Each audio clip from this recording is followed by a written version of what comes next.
occurrence when somebody runs over the fire hydrant down the street from where I live. It just chokes everything off.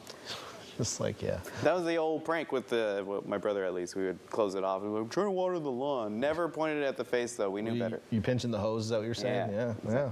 Good stuff. Good prank. Nobody gets hurt, right? That's what I like. Here's a live look from Domenico's tonight. Hey, not too bad out there. It's not warm, though. It is March, after all. I mean, I guess we don't expect it to be warm in March. It's just that sometimes, and it seems like during our drought years, which happened a lot, maybe more often than not, we seem to have these stretches of 70 degrees in January and February and March, and then we get a little spoiled. We think, oh, you can go to the beach any time of the year and just sit out there in your bathing suits and enjoy the warm weather. But no, we've been in nonstop storm coverage. I feel like since December, we had that strong storm in, well, I mean, go back, we had that strong storm in like September this rainy season. You remember that one? It was like really unseasonably early, and then we got hit in November, and then we got hit early December, and then on Christmas it was like 70, and then we got hit from like the day after Christmas through January 20th, and then it was dry but not warm, and then like February, and then March. It's been a long winter, and I know folks out there, you're still dealing with all of this stuff. We've got power outages, we've got trees down, we've got flooded roadways, and the rainy season will be over eventually. We're getting closer to it, but there's still some stormy weather in the forecast. Power outage picture looking better tonight, down to 2,500 customers in Santa Cruz County. I was looking at the PG&E outage map. I don't have it up for you, but I was looking at that a little while ago. It looks so much better. Even big chunks of Ben Lomond and Boulder Creek and Felton all looking good on power. There's a few outages out there. So there's even one in Monterey County on like Flanders Drive in Carmel that I saw just a little while ago, but we're looking okay out there tonight. Things are getting better. We do have another storm on the way, though, so let's talk about that. At the moment, we're looking at mostly clear skies. It's going to be another cold night overnight tonight. It'll be another cold night overnight tomorrow into Monday morning. So right now, the immediate present danger is frost, I suppose, especially if you've got agricultural sensitive products or hairless cats to worry about. But the next storm system right here, well, this is the moisture that it's going to use. It's a big chunk of atmospheric moisture. Then the storm is going to be building here out of the Gulf of Alaska. We'll see that here sneaking on down as we head into tomorrow. It grabs this big blob of moisture, starts to strengthen, and it's probably going to do that bomb cyclone thing. I feel like you might hear about that once every couple of years, and this year we've had 2 already off the California coast. This might be number 3. The good news for us, anyway, is that it looks like it's going to do its thing. It's going to bomb out up to the north instead of like in Santa Cruz, like what happened last week.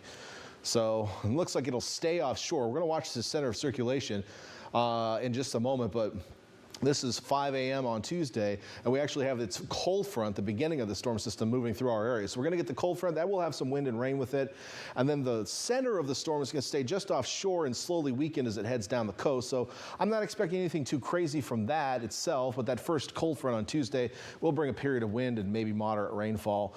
And any wind right now, with how saturated things are, it's going to knock down a tree or two. I mean, that's just the way it is. So we're going to end up with more power outages on Tuesday. I'm hoping it's not going to be widespread. Right now, I'm not seeing any extreme winds, but you should just plan for it, especially in areas that get hit hard. Santa Cruz Mountains, Monterey Peninsula, et.cetera. These areas are a little bit more prone to it. You're more exposed to the coast and those stronger winds.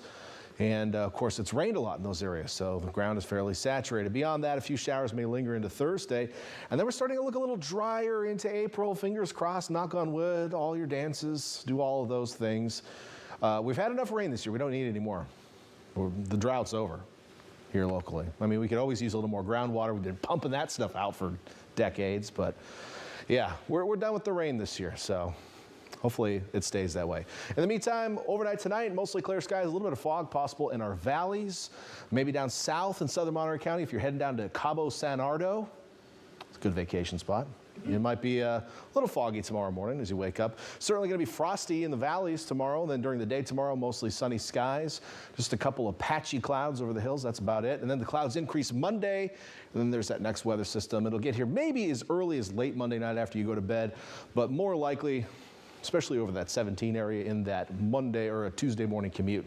That's when we'll start to see, I think, the bigger impacts for that. So let's quickly look at your frost alerts. We do have frost advisory for most areas tomorrow. I'm just going to get right into my forecast. We're getting into the 30s overnight. Santa Cruz Mountain Valleys, even down to the coast. Patchy frost possible down to Santa Cruz and up in the hills as well.